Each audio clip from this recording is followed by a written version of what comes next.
ini saya akan memberikan materi tentang apa saja sih bentuk-bentuk perusahaan. Mari kita simak. Ya teman-teman, sebelum ke bentuk-bentuk perusahaan, kali ini saya akan menjelaskan dahulu tentang apa itu perusahaan. Perusahaan adalah tempat kegiatan produksi dilakukan serta berkumpulnya semua faktor produksi terjadi. Perusahaan yang terdaftar secara resmi dalam pemerintahan maka akan memiliki badan usaha untuk perusahaannya. Dalam perkembangannya, perusahaan terbagi menjadi beberapa bentuk yang berbeda-beda. Maka perlu adanya pemahaman untuk setiap bentuk perusahaan agar kita tidak salah dalam membedakannya. Berikut beberapa bentuk perusahaan. Yang pertama yaitu perusahaan perseorangan. Perusahaan perseorangan adalah perusahaan yang dimiliki oleh individu sebagai pemilik modal, pemimpin, pengelola.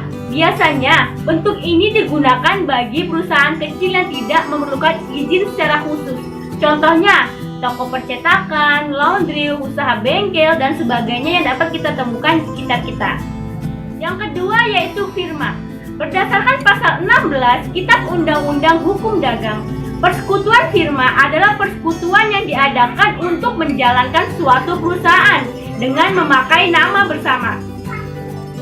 Pendirian firma telah diatur dalam Kitab Undang-Undang Hukum Dagang dengan cukup lengkap, terutama dalam pasal 22 hingga pasal 29 Kitab Undang-Undang Hukum Dagang. Adapun pendirian firma dalam pasal 22 Kitab Undang-Undang Hukum Dagang yang menjelaskan bahwa tiap-tiap persekutuan firma harus didirikan dengan akta otentik. Akan tetapi, ketiadaan akta demikian tidak dapat ditemukan untuk merugikan pihak ketiga. Ada 3 unsur penting dalam isi pasal di atas yang dapat diuraikan sebagai berikut. Yang pertama, firma harus didirikan dengan akta otentik. Yang kedua, firma dapat didirikan tanpa akta otentik. Dan yang ketiga, akta yang tidak otentik tidak boleh merugikan pihak ketiga. Apa sih contoh firma? Contoh firma yang ada di Indonesia yaitu yang pertama, perusahaan naik, firma hukum, firma akuntansi, dan lain sebagainya. Yang ketiga yaitu CV atau Commanditaire Financière. CV adalah badan usaha, bukan badan hukum, yang memiliki satu atau lebih sekutu, komplementer, dan sekutu komanditer.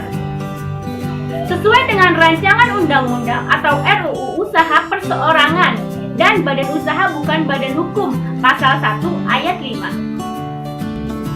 Hukum dan undang-undang CV. Tahukah kalian bahwa dasar hukum pendirian CV atau persekutuan komanditer itu sendiri dimuat dalam KUHD atau Kitab Undang-Undang Hukum Dagang Indonesia, terutama pasal 19 hingga pasal 21 yakni tentang persekutuan komanditer. Selain itu, dalam KUHD atau Kitab Undang-Undang Hukum Dagang di Indonesia, persoalan terkait tentang persekutuan dagang komanditer itu sendiri juga diatur dalam KUHP. Adapun pasal-pasal yang memuat persoalan tentang persekutuan komanditer tersebut ialah pasal 1633 hingga pasal 1635.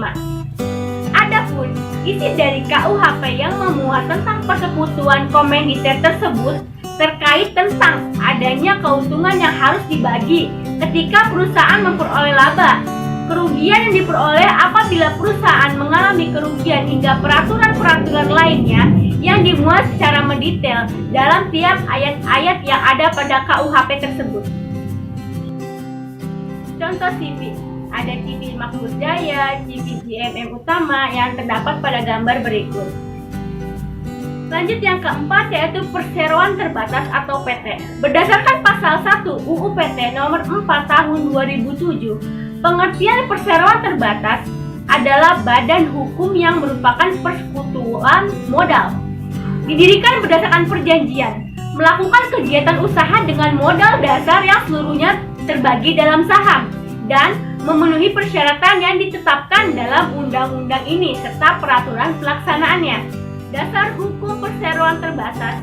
Secara khusus, badan usaha perseroan terbatas diatur dalam Undang-Undang Nomor 40 Tahun 2007 tentang perseroan terbatas atau UU PT yang secara efektif berlaku sejak tanggal 16 Agustus 2007.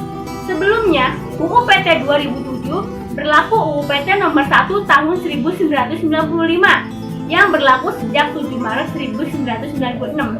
1 tahun setelah diundangkan sampai dengan 15 Agustus 2007, UU PT tahun 1995 tersebut sebagai pengganti ketentuan tentang perseroan terbatas yang diatur dalam KUHD pasal 36 sampai dengan pasal 56 dan segala perubahannya. Contoh perseroan terbatas. Nah, contohnya ini banyak sekali seperti yang ada pada gambar di samping. Ada PT Indofood, perusahaan Coca-Cola, PT Unilever Indonesia, dan sebagainya. Selanjutnya yang kelima yaitu koperasi. Koperasi adalah sebuah organisasi ekonomi yang dimiliki dan dioperasikan oleh orang-orang demi kepentingan bersama. Koperasi melandaskan kegiatan berdasarkan prinsip gerakan ekonomi rakyat yang berdasarkan asas kekeluargaan. Dasar hukum koperasi. Dasar hukum koperasi itu ada pada Undang-Undang Nomor 17 Tahun 2012 tentang perkoperasian adalah pasal 5 ayat 1, pasal 20, pasal 33 ayat 1 dan ayat 4 Undang-Undang Dasar Negara Republik Indonesia tahun 1945. Contoh-contoh koperasi. Nah, teman-teman, berikut adalah gambar dari contoh-contoh koperasi. Ya teman-teman, dari hasil pembahasan kita tentang bentuk-bentuk perusahaan yaitu perusahaan perseroan, PT, CV, firma, dan koperasi, maka dapat disimpulkan bahwa semua perusahaan mempunyai perbedaan dan peranannya masing-masing. Semua perusahaan bertujuan untuk mendapatkan laba sebanyak-banyaknya dan memuaskan keinginan masyarakat. Peran perusahaan dalam perekonomian Indonesia sangat penting guna mengembangkan perekonomian negara, meningkatkan kemakmuran rakyat Indonesia, menumpuk keuntungan dan pendapatan, serta melaksanakan dan menunjang pelaksanaan program kebijakan pemerintah di bidang ekonomi. Ya teman-teman, saya rasa cukup untuk materi kita kali ini tentang bentuk-bentuk perusahaan dan dasar-dasar hukum yang mengaturnya. Semoga bermanfaat. Mohon maaf apabila ada kesalahan dalam penyampaiannya. Tentu saja masih ada kekurangan. Saya akhiri. Wassalamualaikum warahmatullahi wabarakatuh. Terima kasih.